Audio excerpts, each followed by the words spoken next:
up to my high-level students. They're put together with some of their own members, or sometimes I choose them at random, and they have to perform 2 conversations, 5 minutes each. There is a topic list, which I don't have, but like imagine over here topic list numbers 1 through 10, and they're all really basic things like the weather, sports, your family, music, food. Sorry, is that pairs you said, or group? Groups, How 3 to 4. okay, 3 to 4. So let's say in a normal first-year class that I'm going to have in the first semester, their final test will be groups of 3 or 4, anybody you like. Only if there's a population problem will I actually step in and try to figure something out. Otherwise, anybody you want. In the second semester, you can have the same kind of choices, but you cannot have exactly the same groups. So in a group of 3, you got to get one out, you got to get someone new in. So basically, let them be comfortable with who it is that they're with. And I point out to them again, if you think this is an English test, you're going to make a mistake, you're going to end up going back to memorization, and memorization is you're going to get you killed on equal and natural conversation category. Equal and natural conversation is the idea that there are 4 people, each person should speak roughly 25%, and I'm not going to time them, but I know that this person didn't speak very much, and I know that this person spoke too much. Natural conversation, so no memorization, no 1, 2, 3, 4, 1, 2, 3, 4, no ordered lines. They do that too. They go, oh my God, this is just practice. You're all going to talk. So equal and natural conversation, these are 4 categories, 25 points each gets you 100 points. I'll explain later why there are 2, but imagine just 1 for the low-level classes. Conversation style. Are you looking at people when you speak to them? Can I hear your voice? Are you smiling, or are you that sort of stony kid who's just not looking at anybody? So I'm testing them on things that are important, not just in an English conversation, but in their Japanese conversation. I'm telling them, look, if you can't even look at your friend, you chose this friend so that you'd be relaxed, and you can't look at their eyes. What do you think is going to make it easier for you to look at the interviewer's eyes when you go for job hunting? Communication, this is probably the closest thing to English skill, but still, the idea is that if you understand each other to the point where you can actually just go, oh yeah, yesterday, river walk, food, buy, me too, good enough, plenty good enough for now, okay? Quality, now this is obviously a second semester test because normally in first semester the category is speed and fun. When they're speaking quickly, if they're having a good time, 25 points right there.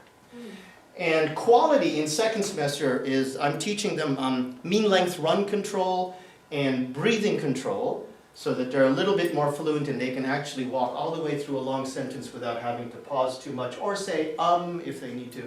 That's the category quality. They are not allowed to speak any Japanese in the 5 minutes. If they utter 1 word, and that includes any etos or anos, they're out of control and they lose 5 points. The 5 points is taken away from the group score, so even if you weren't the one that said it, he was the one that said it, you both all get 5 points down from your score. So you have to work together during your practice sessions, and I give them 2 weeks of practice sessions to actually get this done. I encourage them to be random about this. I don't encourage them to write anything down. Some kids will do that. They'll start writing stuff down and say, what are you doing? Oh, we want to memorize this. Oh, no, you don't. Now, this is the second semester, and in the second semester, this pair is matched against this pair. And they get separate points because they're actually having a debate. But you wouldn't call it a debate in terms of like debate style discussion with point counterpoint. They're just having a discussion.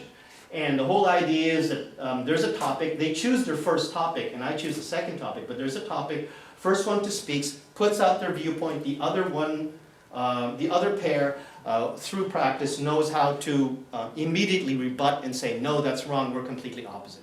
Even if it's something like, tomorrow will be sunny. No, tomorrow will not be sunny, tomorrow will be rainy. Don't you read the newspaper? Blah, blah, blah. They sign their names, that's all bureaucratic stuff. The topics, there were 2 topics for each conversation. The first topic in the first semester, the group can choose, or even in the second semester, even if they're 2 separate pairs, they discuss with each other, they choose. The second topic, I choose randomly from the same topic list, so there's no preparation. So even if they tried to break my rules and memorize the conversation, they would have to memorize a conversation for all 10 topics to cover the possibility of what I might ask in the second conversation. So a lot of it is about randomizing everything so they can't predict it. They have to walk in there and they have to focus on actually speaking, looking at people, delivering the English, the broken English if it has to be. There is no English grade. And delivering it in a fluent style, with good presentation style, and doing that as opposed to thinking about grammar or anything else. So this has worked well for me for, oh gosh, pretty much all of these 19 years. I was surprised. I had to come up with this test because my teaching style came from an intensive course that I went through, but there was never a final test for it. It was an intensive course for salarymen at companies. And these guys, of course, put their hearts and minds into everything they're doing for every minute of the class, so they didn't have to be tested at the end.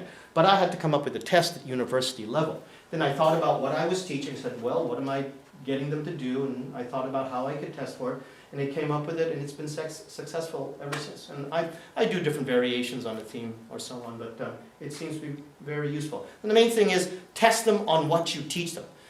Do not throw in a conversation test just as an afterthought, or else you're just going to memorize stuff and then just regurgitate it at the end. And that, to me, is the whole, counteracts the whole idea of learning how to speak and using it as a base to eventually have enough confidence to make up your own English. So there.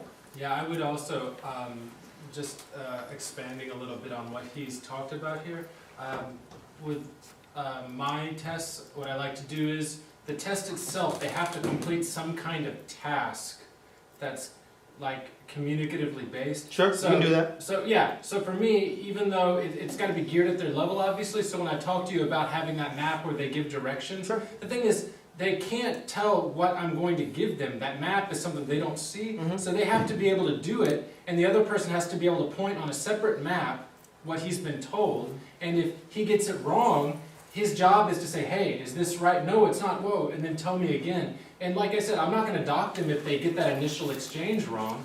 Nope. They can say, hey, whoa, tell me again. Yeah, no, and if the other guy... that raises their points. Exactly. That if raises the other their guy points. is able to say, no, you go right, and then he uses his hands, and then I'm like, yes, that's what you're doing. Now, just another thing that I want to point out, what you said before, Zach, were like, oh my God, you're a full-timer, you have time to do something like that. One great thing about these kinds of tests is, at the moment the test is finished, you assign their points, because you just do the attraction, subtraction for Japanese and stuff, and you have your marking done for that particular 4 done right there. Right. You don't take anything home. Yeah, It's I done. always do it like that. Yeah. Because I'm never going to be as thinking about it As you are right like there. I am at that Yeah. moment. So you just get, so this is during class time, or this is... Okay, so that's another kind of like logistical thing. I usually have students, about 25, 30 students per class. And if you tell them, okay, groups of 3 or 4, and sometimes they get larger classes of 36, 38. So let's round that off to 40. You're going to get 10 groups, even if they all max out at 4 each, but a lot of them will go to 3. So let's say you've got 35 students, and let's say a lot of them are 3-person groups, you're going to get about 10 to 12. There's no way you're going to do 2 5-minute conversations for each group in an 80-minute session that we've got at the end of the semester. I don't know about other schools that you teach at, but at our university, in the test session, the longest test session you can have is 80 minutes. That's all there is. Okay, so if you've got 10 minutes per group, no way you can even do 8 groups. They've got to come in and out of the room, you've got to give your assessment. Each group takes about 13 minutes actually. So I actually say, okay, this half of the room, or whoever, after I get all of their papers in for like who's going to be in what group. Okay, you guys, these 7 groups, you're doing yours on the last day of classes. These remaining 5 groups, you're doing yours during the actual test period. Okay. So it's basically cut in half. I agree so much with the teaching. If you're going to test them on speaking, you need to just be doing speaking all the way. I think that's You like gotta really important. you gotta set aside at least half of the class to Just give to them a speak. chance to speak Yeah. what it was that you might have been showing them as structures in the first half of the class. But there's got to be a lot of speaking so that then they can actually practice this. It's unfair if otherwise. Yeah, definitely. Do you have competency-based learning goals for your speaking assessments? I don't even know how that would look, but to be honest with you, no, I don't think about that. No. And I think in terms of these categories... That's how they do it in Australia with immigrants with their teaching of English. They have set these very specific conversation competency assessment criteria. I think when you're talking about an ESL situation, it's going to be pretty different from the EFL situation that we have here. Especially too, I've tailored this so that then with a few tweaks, it works well for my higher level classes, but it was always tailored initially for my lowest level unmotivated students. And if you've got immigrants coming to Australia, I would say that they're probably like my parents. They were fairly highly motivated to make sure that the language was under their belt. So in terms of the competency-based, if that's going to require more effort on their part to memorize certain grammatical structures, certain vocabulary lists, I would think twice about putting it in here, just because they get enough of that in their other TOEIC classes. I'm helped by the fact that there are a lot of other teachers in the university, and mine is the one conversation class. Nobody else teaches my style, so I can focus specifically just on things like looking at your partner, smiling when you speak, having a big voice when you do. And then the other teachers, they have their vocabulary list, they have their grammar, and they have their TOEIC strategy requirements. So this is the final exam. How much does that count for the total grade?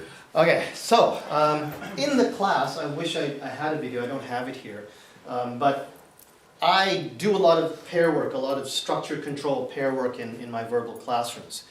And because of the demonstrate and do method that I use, there's always going to be one person sitting here with whom I demonstrate the actual next task for the next minute or 40 or 2 minutes of the practice time for that particular task.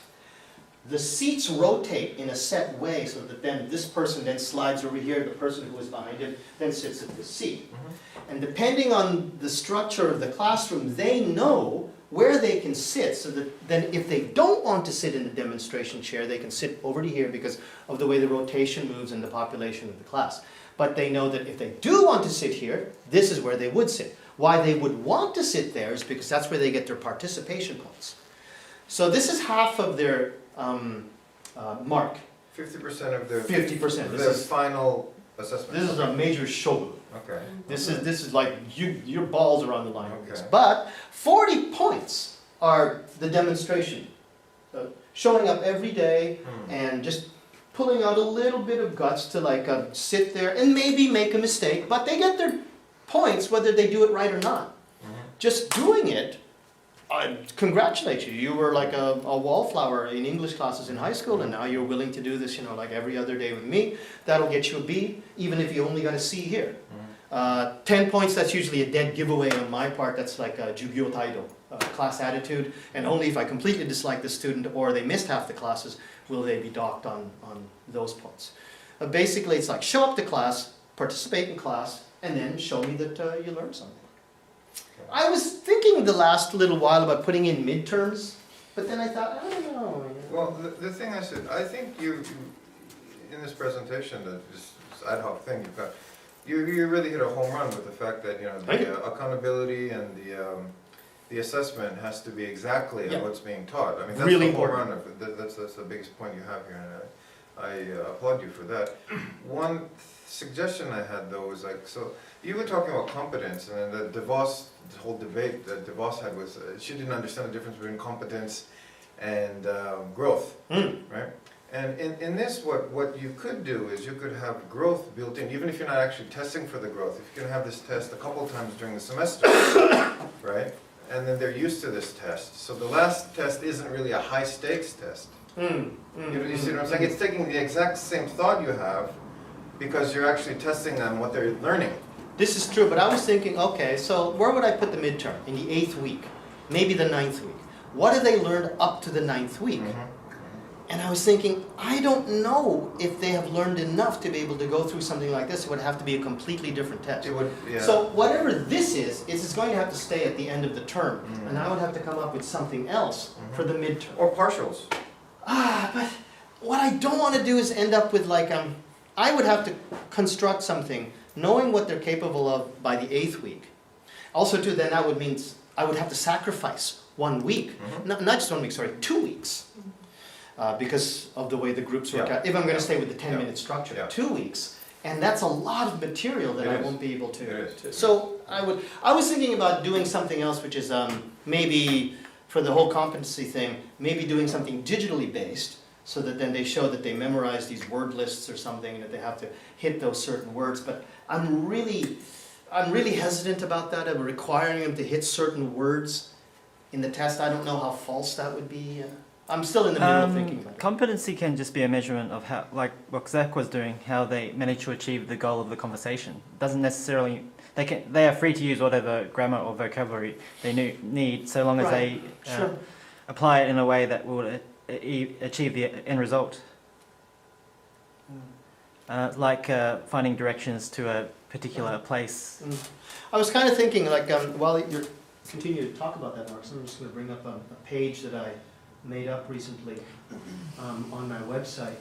Or negotiate the cheapest price at a market, stuff like that. You're not setting a specific language that they have to hit. You're just setting them the end result that their language should achieve. Come on, baby. But the whole thing about, like you were saying, like task repetition, or whatever you want to call it in your own particular circle, like there are obviously huge benefits from doing the same thing again and again.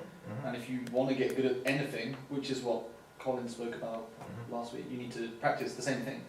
Maybe in a slightly different context, but like certainly, if you're doing a task like choosing something, and then you do it in a slightly different context, and then give them a test about, as a group, choose 5 things, you know, like we did, choosing 5 gifts or whatever.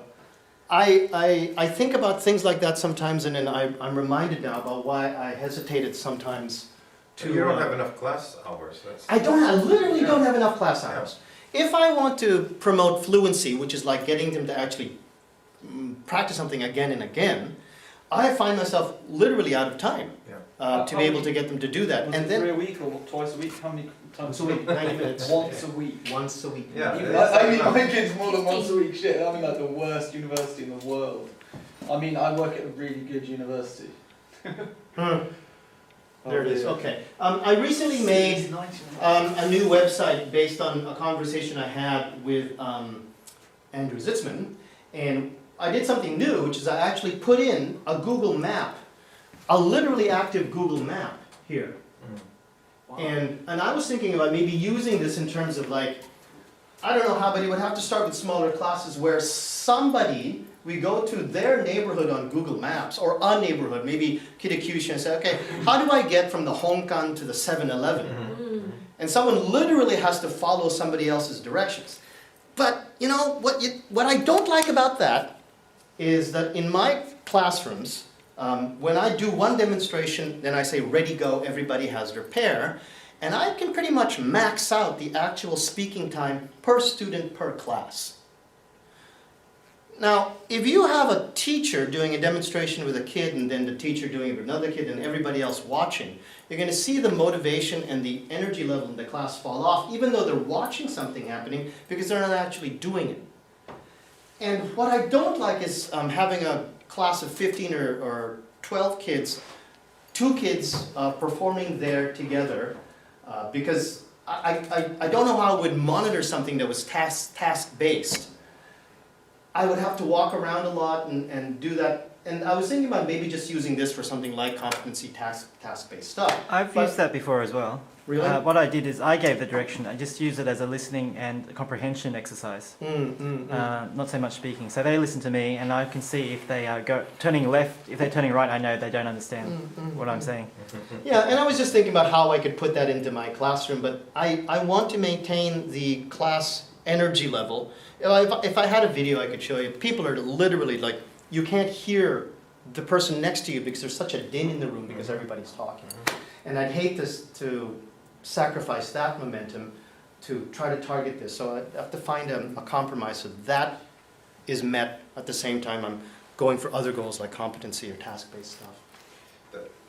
Going back to what I said, so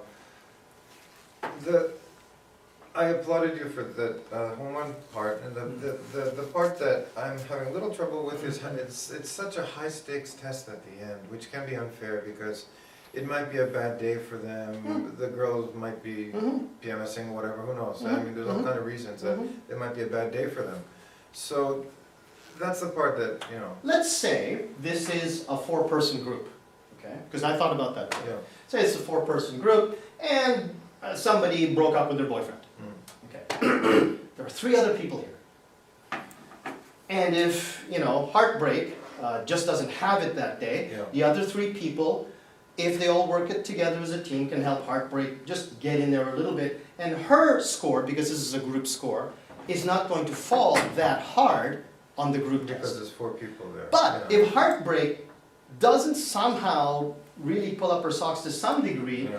in a pair versus pair situation, that would be more important. Yeah, yeah. And so the midterm would help negate that a little bit. Could be, but I don't know. Like you could say that heartbreak could still Happen have both heartbreak times. both times. And like, am I going to accommodate you every time? We're going to be thinking about that every time. You know. But I take your point. I've thought about it. Yeah. Like, what if in that situation? Well, there definitely is a buffer in the lower level classes because there are 3-person groups, 4-person groups. When it's pair versus pair, yeah, that's tougher. But I've seen this. I know because I asked them, look, what was wrong? You look really good, you know, when you came in today, just before the test, you looked really happy and you drew this other pair that, oh yeah, we're going to steamroller them. You walked in there, what happened? Oh, I just went white. Yeah. Dude, what am I going to do about that? And I could have given you a midterm, but like if you blow it just right there. Good experience, learn from it. Could you, I mean, it would take a lot of organisation, but instead of you, because I don't know, do you sit them in front of you and then you're like...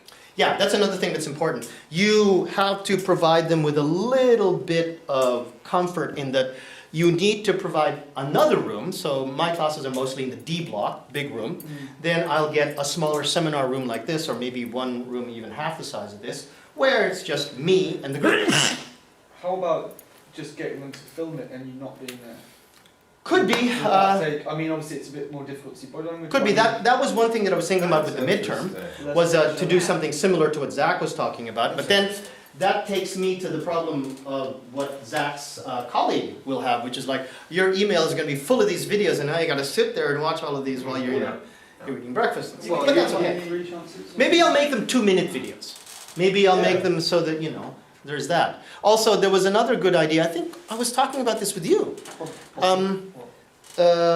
A group video, no, I was talking about this with Shane Doyle. A group or a pair videotapes a conversation. They send the conversation to the teacher. Teacher assesses it, tells them to reset the conversation with these kinds of corrections. So maybe something like that. Can you correct, surely that defeats the point of a conversation. If To, you're that, to asking me, them- yeah. If you're saying correct the conversation, Yeah, then that's it's right. not communication. That's it's- right, yeah. Now they're literally memorizing the things that the which teacher is the said. opposite Yeah. of what you want. Right. So I would probably just do it a one-off with video, not so much that. I think that, you're saying if somebody had a bad day, then, I mean, obviously, you do have to take the time out of your own schedule to look at these things. Someone can have a bad day on a That's paper kind of test, your you know. job. Someone can have a bad test on their So the theory behind it is that having a high stakes test is the problem. And if you can spread it out across the semester, that's the fair part. And if you can even base it on growth rather than competence, that's even better. Well, that's where I'm not arguing. I'm just saying that this is the things that I thought about. With that demonstrate do class participation points thing being worth 40 points, that's basically worth almost equivalent to the Yeah. semester test. Yeah. If they came in there where they can fail as much as they want, literally, like, because I've had kids who I know sincerely just went blank right there in the chair, said, it's okay, don't worry about it. Okay, everybody, let's do this with you, because I know that this is good. Do it with them, they still get their 4 points, he gets an extra 4 points, and they just have to show up for that one. So even if they completely screw this up and get 25, that would be, 25 points out of a possible 50, which is a total screw up, right? They still got 40 points out of there, that's 65. If I give them that 10, So getting that 40 is not very difficult. not at all. Okay. But you just have to want to. Yeah. You have to want to come there. There's going to be 10 opportunities out of 15 Sit in the chair. to sit in the chair and be brave enough to The hot like seat. do this with me. And now that is not about comedy. It's just like getting over your fear of English. So I've That's always interesting. like rationalized. But that's one of the biggest hurdles. It is. It's, That's if we, once people get over that hurdle, That's then, right. then the gates are open. that's right. And then they go, wow, I actually stood there. And when they succeed on a particularly difficult thing that we have to do, if it's like stretching out a long mean length run, or we're doing pronunciation practice for certain things, or just the first conjugation practice that we have to do, and they succeed. You sometimes see it, they just start to beam brightly to the other person when it's right over. And they come back. You will, however, have, because it's a matter of choice, you'll have like the goofuses over here who never want to sit in this chair, and they think, oh, if I have a choice, I'll never do it. Yeah. And then they get their test back and they go, oh shit, I didn't get that perfect score that I needed. Well, of course you won't. So that was your choice. You had the choice to fight, you had the choice to not try. Okay, you chose that path, and now you're going to pay for it. In practice, what kind of a, does it come out to like a bell? And this, I not get that I want bells, I'm no, just wondering. but I get a pretty consistent failure, and I get pretty consistent, let's say, I don't have the paper here, but let's say probably out of 35 students, I would have 3 A's. I would probably have, I don't know if these numbers are going to add up, but something like maybe 8 or 10 B's, maybe 3 or 4 D's, and the rest are C's. It's pretty consistent. Okay. And that, I'm not shaping the bell. Yeah, yeah. That's just the way that it falls in. That's Because- what I wanted to know, yeah. Yeah. Okay. And a lot of those D's are just people don't show up to the chair and they F up the test.